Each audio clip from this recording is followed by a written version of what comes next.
Hello friends, I am Prabhu Rajput and I welcome you all in our video session of artificial neural networks which comes under a category of recent trends in manufacturing.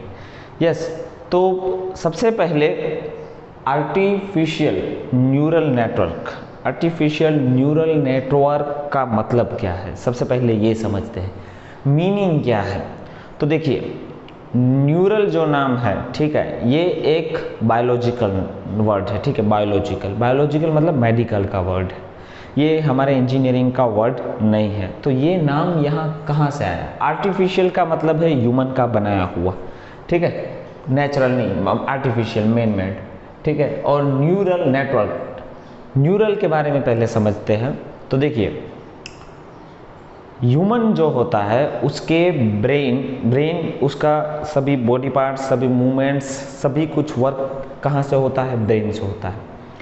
Now brain के अंदर कुछ components ऐसे होते हैं जो कुछ भी process हो रही है या उसे कोई भी प्रोसेस करनी है, ठीक है, उन सब की जो मेमोरी है, जो डेटा है, वो स्टोर करते हैं और बाद में जब भी उनकी ज़रूरत पड़े तब रिकॉल करते हैं। जैसे कि अभी आप जो ये टॉपिक पढ़ रहे हैं तो आपके जो न्यूरॉन्स हैं ये सारा का सारा डेटा क्या कर रहे हैं? सेव कर रहे हैं। और फिर जब एग्ज़ाम में अगर ये क्वेश्चन पूछा जाता है तो आपके न्यूरॉन्स वापस वो डेटा रिकॉल करेंगे और आपको बताएंगे और आप वर्डिंग थ्रू एग्जामिनेशन के अंदर रिप्रेजेंट करेंगे। Now you got it, the work of neuron in brain. Neuron का क्या वर्क होता है? To transfer the memory. Yes, memory के लिए आप बोल सकते हो, ठीक है। तो न्यूरॉन के ऊपर से neural network, artificial neural network नाम बनाया गया है कि ये ऐसे जो कॉन्स्टिट्यूट्स ह्यूमन ब्रेन के अंदर है। साइंटिस्ट क्या कर रहे हैं? पूरे ह्यूमन को क्या कर रहे हैं? स्टडी कर रहे हैं। जितना हो सके इंसान के दिमाग, यस, ह्यूमन के जो ब्रेन है उसका पूरा का पूरा एनालिसिस, पूरा का पूरा उसको समझने की ट्राई कर रहे हैं। पर काफ़ी हद तक समझ गए हैं ऐसा उन लोगों को लगता है। अंदर कितना डेप्थ में होगा, आगे कितने डिटेल में होगा, अभी तक ब्रेन के बारे में इतना किसी को पता नहीं है, ठीक है। आपको पता होगा अल्बर्ट आइंस्टाइन का जो ब्रेन है वो आज तक अभी भी स्टोर करके रखा गया है। यस, सो ये ब्रेन के रिलेटेड है। तो इसका मीनिंग देखिए, तो ह्यूमन क्या कर रहे हैं? ऐसी टेक्नोलॉजी बना रहे हैं कि जिस टेक्नोलॉजी के अंदर ह्यूमन जैसे रिकॉल कर सकता है, डिसीजन ले सकता है, स्टोरेज को, ये सब ऐसा का ऐसा मशीनरीज के अंदर, यस, मैन्युफैक्चरिंग के अलग अलग कंपोनेंट्स के अंदर, यस, रोबोट भी बना सकते हो। ऐसे आर्टिफिशियल इंटेलिजेंस भी आपने सुना होगा। तो ऐसा करने की जो ट्राई कर रहे हैं, ऐसे मशीनरीज के अंदर कैसे अल्गोरिदम, यस, सर्टेन अल्गोरिदम होगा या कुछ पैटर्न होगी जिसको डिटेक्ट करके जो है ये मशीन जो है वो डिसीजन ले पाए। यस, सारा देखिए, अब इसका वर्किंग आप जब समझेंगे कि किस तरह से जो ह्यूमन के ब्रेन की कॉपी करना है, आई मीन वहाँ से एडॉप्शन लेके ये जो फिनोमिनन है वो बनाया है, तो ये पूरा मीनिंग था, ठीक है। और देखो, और आपको अगर मीनिंग के बारे में डिटेल में जानना है तो रोबोट मूवी के अंदर आपने देखा होगा कि स्टार्टिंग में जो था, जो चिटी नाम का जो रोबोट था वो खुद से डिसीजन नहीं ले पाता था। क्यों? उसके डिसीजन में भी इनलॉजिकल भी थे क्योंकि उसके पास फीलिंग्स नहीं थी, लाइक दैट, ठीक है, क्योंकि उसको डिसीजन क्या करना है वो पता नहीं चलता था। बाद में उसके अंदर ये फीलिंग्स और ये सब ऐड किया तो उसको पता चला कि what is right, what is wrong, like that. इसके अंदर ह्यूमन जो है वो सर्टेन अल्गोरिथम बेस क्या करते हैं, अंदर ऐसे एल्गोरिथम और सेटअप्स करते हैं। नाउ मशीन क्या करेगा? मशीन जो है आर्टिफिशियल न्यूरल नेटवर्क वाला जो मशीन है, ठीक है, वो न्यूरल उसके अंदर क्या काम करेंगे? तो सारा वो मशीन जो देख रहा है, आजू बाजू का जो विज़न है, वो सब कुछ डेटा क्या करता जाएगा? एडॉप्ट करता जाएगा। चाहे उसको अभी काम आने वाला हो कि नहीं हो, वो सारा का सारा डेटा जो है वो स्टोर करता है। उसने जितना भी काम किए, जो भी किया, जो भी अंदर इंटीग्रल है, जो उसके सराउंडिंग में है, जो एटमॉस्फेयर में है, सारा का सारा डेटा वो वहाँ पे स्टोर करता है। फिर जब कुछ प्रोसेसिंग, कुछ कमांड या कुछ जैसे कि अनडिजायरेबल कंडीशन हुई, तो पिछले जो उसके ब्रेन के अंदर, उसके न्यूरल्स के अंदर जो डेटा था, उसको समझ के सर्टेन एल्गोरिदम पैटर्न को फॉलो करके बाद में मशीन खुद डिसीजन लेगा कि इस कंडीशन के अंदर मुझे क्या करना चाहिए। देखिए, ये जो डिसीजन है मशीन का ऑलवेज राइट हो ऐसा ज़रूरी नहीं है। That all done in the previous prediction, due to the previous prediction. Yes, पहले जो कुछ भी हो चुका है उसका प्रिडिक्शन लेके ही मशीन जो है वो डिसीजन लेगा, राइट। नाउ अब ह्यूमन के अंदर, ब्रेन के अंदर न्यूरॉन्स कैसे होते हैं वो हम देखते हैं। तो आपकी स्क्रीन पर देखिए एक इमेज आ रही है, ध्यान से देखिए इस इमेज को। ये जो है वो ह्यूमन ब्रेन के अंदर न्यूरॉन कहाँ पे होते हैं, ये इसकी इमेज है। ध्यान से देखिए, बीच में जो ब्लैक कलर का है वो न्यूरॉन है। इन साइनेप्सिस आजू बाजू, ठीक है, डेंड्राइट्स अलग अलग है, एक्सोन, वहाँ से इंफॉर्मेशन आउट, न्यूरॉन्स इन, ठीक है। पूरा ह्यूमन बॉडी का जो भी वर्किंग है सब कुछ क्या करना, ये वो रिकॉल करना, डेटा ट्रांसफर लाइन के जैसे समझ लीजिए न्यूरॉन का वर्क है, ठीक है। पूरा न्यूरॉन का पूरा नेटवर्क होता है पूरे बॉडी के अंदर, ठीक है। वहाँ जाके फिर वो जो है ऐसे डेटा ट्रांसफर करके वर्क करता है।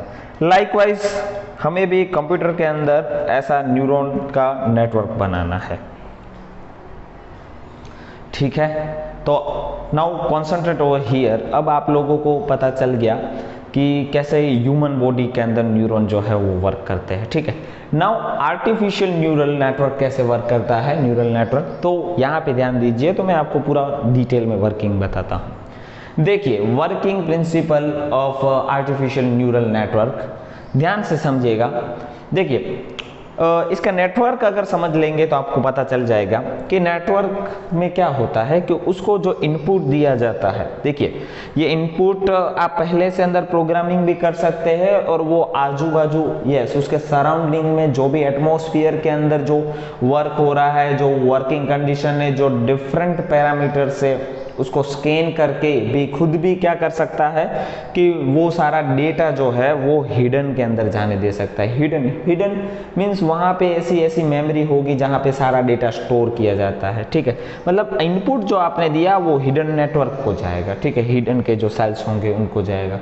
तो वहाँ पे हिडन के जो नोड्स है, यस, देखिए ये जो इनपुट की लेयर है ये हिडन की लेयर है, आउटपुट की लेयर है। इनपुट से क्या है, नोड्स जाते हैं हिडन की तरफ। अब हिडन के अंदर ऑलरेडी डेटा स्टोर है, हिडन के जो भी सेल्स के साथ ये जुड़ा हुआ है, हिडन और हिडन मतलब पहले जो रोबोट के साथ, मशीन के साथ जो हो चुका है या पहले के जो डेटा है, ये हिडन वाले उन हिडन से भी जुड़ा हुआ हो सकता है।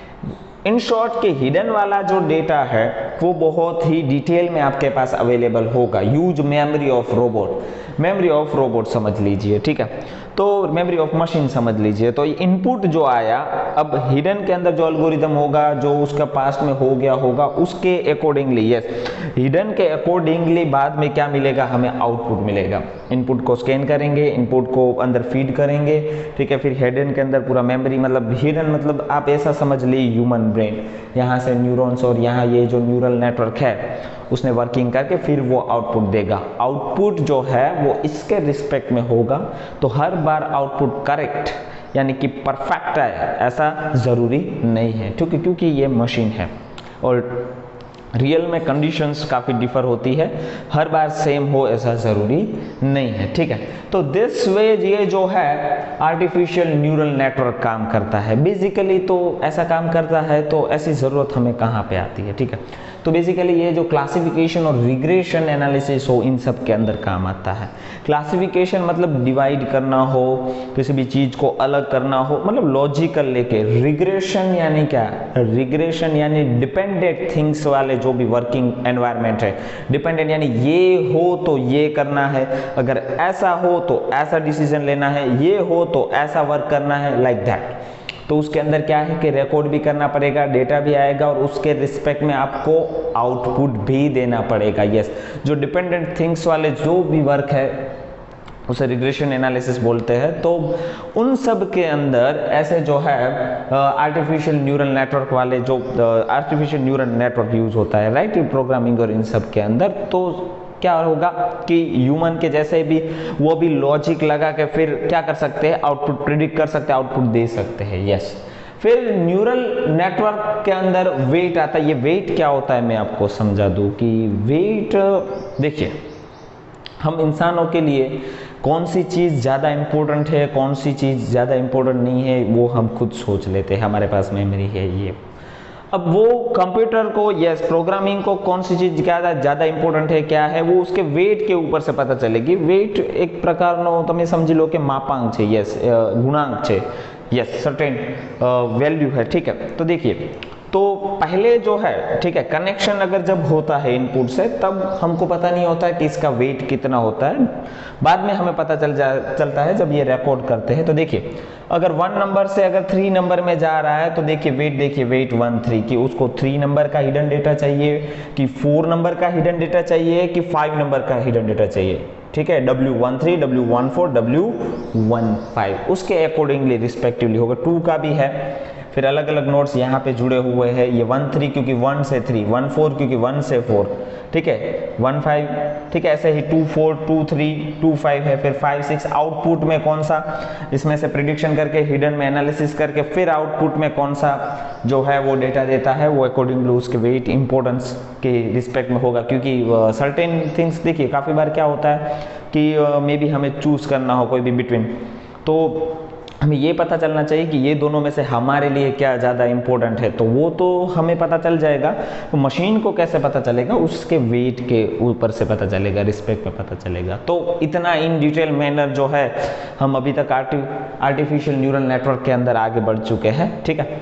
तो ये वर्किंग पूरा अब आप लोगों को समझ में आ गया होगा। इसके बाद हम इसका एप्लीकेशंस देखते हैं कि ये न्यूरल नेटवर्क है वो कहाँ कहाँ पे यूज़ होता है, कहाँ कहाँ आप यूज़ कर सकते हो। तो ऑटोमेटिक व्हीकल्स बनाने के लिए, यस आपने अभी देखा होगा कि रिसेंटली फॉरेन के अंदर ऑटोमेटिक चलने वाली कार और ये सब इन्वेंट होने लगा है। Yes, this all because of artificial neural network, automatic चलने वाले व्हीकल्स बनाए।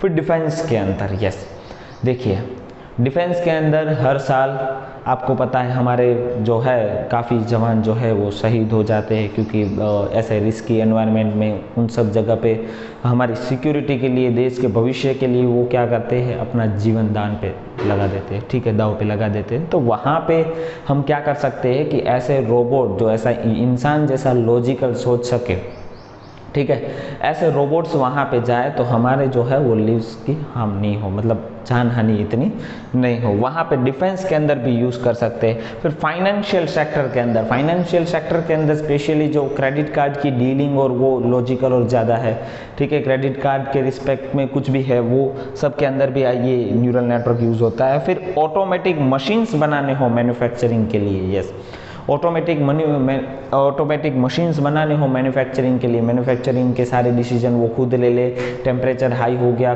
कम हो गया, प्रोडक्शन प्रोसेस सिलेक्शन और सारे जो फंक्शंस है वो खुद मशीन खुद कर लेगा। तो ऐसा सब अगर मैन्युफैक्चरिंग करना है तो उन सब के अंदर जो है वो आर्टिफिशियल न्यूरल नेटवर्क यूज़ होता है। Now you got it all the points about the artificial neural network. Now remaining is we have to discuss the benefits and disadvantages of artificial neural network, right?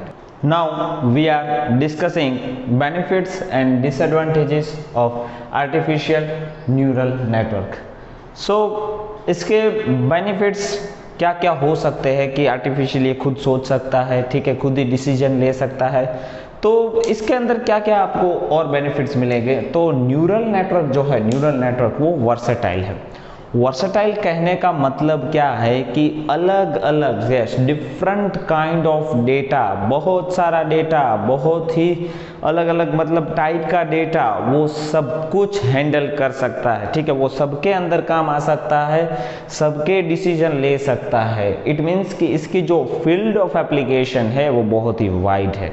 हर जगह पे, बहुत सारी जगहों पे आप क्या कर सकते हैं, ये जो है न्यूरल नेटवर्क्स यूज़ कर सकते हैं। फिर neural networks can produce good result in complicated domain. Complicated, काफ़ी बार जो ऐसी सिचुएशंस आ जाती है जो काफ़ी कॉम्प्लिकेटेड होती है, उसके अंदर जो कन्वेंशनल अप्रोच होता है, स्टार्टिंग से जो हमारे जो पूर्वज और ये सब करते आए हैं, उसकी जगह इसका रिजल्ट जो है वो काफ़ी बेहतर हो सकता है, क्योंकि न्यूरल नेटवर्क्स के अंदर स्टैटिस्टिकल अप्रोचेस और जो भी हमने एल्गोरिदम अंदर डाला हुआ है, जो भी इंडस्ट्रियल इंजीनियरिंग के एल्गोरिदम्स डाले हैं, मैनेजमेंट के डाले हुए हैं, ठीक है, स्टैटिस्टिक्स के डाले हुए हैं, उसके रिस्पेक्ट में उसका जो आंसर है वो कन्वेंशनल डोमेन से काफ़ी बार मोस्ट ऑफ क्या आता है, ठीक है, अच्छा रिजल्ट आता है। फिर neural networks can handle categorised and continuous data. Large, कितना आपने डेटा फीड कर दिया, रोबोट के इस मशीन के आजू बाजू कितना सारा वर्क हो रहा है, सभी वर्क, सभी डेटा वो कंटिन्यू स्टोर कर सकता है और कैटेगराइज, उसको डिवाइड भी कर सकता है कि कौन सा डेटा किस टाइप का है, क्या है, ठीक है। जैसे कि आप समझ लीजिए कि आप उसके जो चारे बाजू है, हर बाजू जो है वो अलग अलग ग्रेन्स उसके अंदर स्टोर कर रहे हैं, ठीक है, कि वीट का ग्रेन है, कि चावल का ग्रेन है, कि अलग अलग, तो वो कंटिन्यू सारे ग्रेन ले सकता है और उसकी कैटेगराइज अलग अलग भी कर सकता है। ऐसे सारा का सारा जो डेटा है, ठीक है, वो क्या कर सकता है, एक साथ वो गेन कर सकता है और उसके काम का अलग अलग। जैसे कि बहुत सारे कलर के बलून है, तो सारे बलून को आने दीजिए और उसके अंदर से वो कलर और साइज के बलून अलग करके खुद के अंदर स्टोर कर सकता है। इस एग्जांपल के साथ इसको समझिए कि रियल लाइफ डेटा को भी वो क्या कर सकता है, ऐसे कंटिन्यूसली स्टोर कर सकता है। Neural networks are available in many of the seat packages, के अभी जो है काफ़ी कंपनी, काफ़ी जो है वो न्यूरल नेटवर्क्स के पैकेजेस अलॉट कर रही है, तो आसानी से अवेलेबल है, आप वो जो है वो पूरा परचेस कर सकते हो। This are the benefits of neural network. Now disadvantages क्या है, देखिए, तो डिसएडवांटेज क्या है, तो सारा जो डेटा है हमें जो है 0 और 1 के अंदर पुट करना होता है, ठीक है, 0 और 1 के अंदर मैसेज जाता है।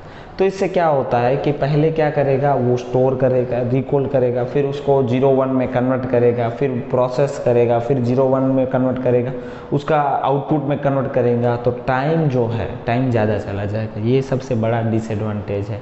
काफ़ी बार अगर डिफेंस के लिए सिलेक्ट किया है तो वो सामने वाला क्या कर रहा है, अपने को क्या करना है, ठीक है, वो सोचने में ही बहुत टाइम चला जाए तो फिर जो है वो ये काम नहीं आएगा। इतना रैपिड होना चाहिए, क्विक होना चाहिए, फास्ट होना चाहिए। लाइक सेकेंड है, neural networks can not explain results. वो रिजल्ट दे देंगे पर किस लॉजिक से दिया, क्यों दिया, वो बाद में वो एक्सप्लेन कर पाएंगे नहीं कि ये मैंने क्यों किया, वो हम जो है वो यहाँ पे डिसएडवांटेज है।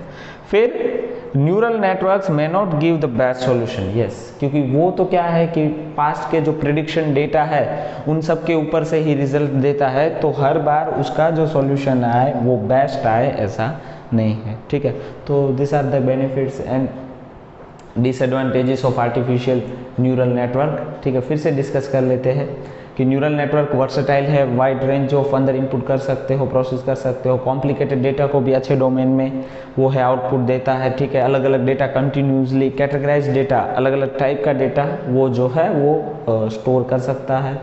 न्यूरल नेटवर्क्स अवेलेबल काफ़ी जगह पे अवेलेबल है, तो इतना जो है वो शॉर्टेज नहीं रहेगा। फिर डिसएडवांटेजेस, इसकी वजह से टाइम बहुत ही ज़्यादा जाएगा, फिर जो है एक्सप्लेन नहीं कर सकते हैं रिजल्ट, और best solution may not be कि हर बार आए ऐसा ज़रूरी नहीं है। तो दोस्तों ये था पूरा आर्टिफिशियल न्यूरल का नेटवर्क। तो अब देखिए मैं आपको एक फिगर दिखाता हूँ जिसके अंदर रियल लाइफ का न्यूरल नेटवर्क कैसा होता है और ब्रेन का न्यूरॉन का नेटवर्क भी कैसा होता है वो। तो आपकी स्क्रीन पे जो फिगर आई है वो देखिए ध्यान से देखिए। तो इसके अंदर जो ऊपर की तरफ है वो बायोलॉजिकल न्यूरॉन उसकी फिगर है, और नीचे जो है लेफ्ट साइड में वो आर्टिफिशियल न्यूरॉन ऐसा होता है जो मैन मेड है, इनपुट और हिडन डेटा और आउटपुट। फिर राइट साइड में जो ऊपर है वो बायोलॉजिकल न्यूरल नेटवर्क है, जो ब्रेन का जो कैप्चर इमेज है, मतलब कहाँ कहाँ से उसका जो नेटवर्क है, कैसे कैसे डिसीजन लेता है, फर्दर किसके रिस्पेक्ट को सोच के ये सब। और नीचे देखिए जो मल्टी लेयर लिखा हुआ है परसेप्टर्स, वो आर्टिफिशियल जो है न्यूरॉन का नेटवर्क है, ऐसे वर्क करता है।